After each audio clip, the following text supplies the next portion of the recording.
sometimes that's okay, and and that's, I can think, one of the things too that's like, and that's why, and as I said before, it's like I'm like God curious right now. So I'm generally like just unarmed in many of these in one of these conversations. Sure.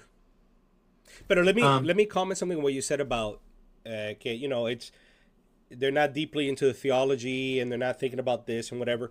That's a symptom of the worldliness, right? Because the goal here, the teaching of the church, the tradition of the ascetic desert fathers and all this, the ones that invented monasticism and asceticism rather, is at the heart of the faith, at the heart of the belief in Christ, at the heart of it is suffering. And if you are not suffering in your faith, then you are missing a very important element of what it means to be a Christian. Jesus led by his example. And what do I mean by that?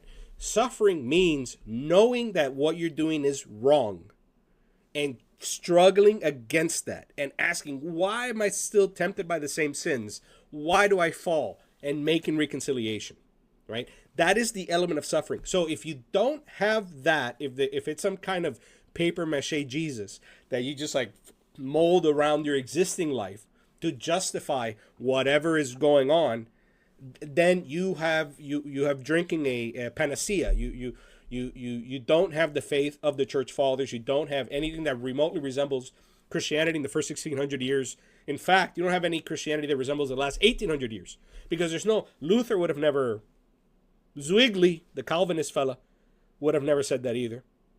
A lot of Baptist people preach the suffering, the element of redemption, the element of right. struggling against sin.